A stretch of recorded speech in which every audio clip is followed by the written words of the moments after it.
अस्सलाम वालेकुम। मुल्की और गैर मुल्की ताज़ा तरीन खबरों और करंट इशू से बाखबर रहने के लिए हमारा चैनल सब्सक्राइब कीजिए।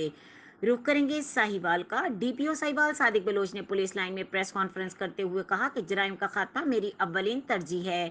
सहाफ़ियों को इसमें पुलिस का साथ देना चाहिए ताकि शहर को जराइम से साफ किया जा सके। मजीद उन्होंने क्या कहा, आइए जानते हैं हमारे नुमाइंदे अली रजा की इस रिपोर्ट में। सुपरवाइज कर रहा होता है। मेरे दफ्तर के साथ एसपी इन्वेस्टिगेशन उनको देख रही होती है और जो हीनियस क्राइम के केसेस होते हैं उनको पर्सनली हर डीपीओ देख रहा होता है। कहीं पे भी अगर थोड़ा सा कोई फॉल्ट आता है तो हम उसको मॉनिटर कर रहे होते हैं। अब तफ्तीश का भी हर मरहला हमारा जो कंप्यूटर का सिस्टम है उसमें वो अपडेट हो रहा होता है।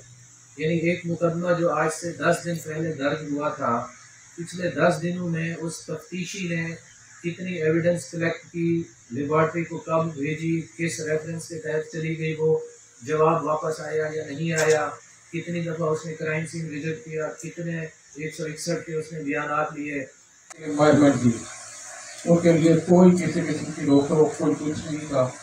बुरी बात क्या है, शायद आपने किसी से पूछ ली हो या आपको किसी ने बता दी हो, ना पता चले तो शायद बताने के लिए तैयार है।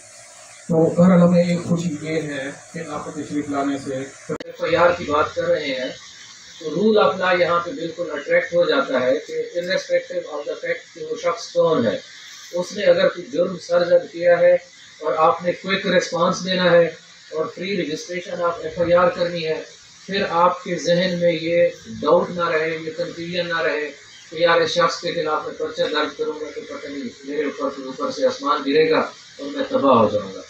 ऐसा भी कोई मामला नहीं है। ये भी हमारी पॉलिसी का हिस्सा है कि हमने पर्चे जब दर्ज करने हैं तो फिर रूल ऑफ लॉ को भी इंश्योर करना है। अमीर गरीब का फ़र्क नहीं देखना, ताकतवर कमज़ोर का फ़र्क नहीं देखना, आम शख्स और प्रेशर ग्रुप का फ़र्क नहीं देखना। मेरिट के ऊपर जो जैसे जैसे फिट आता है उसके खिलाफ कार्रवाई करनी है।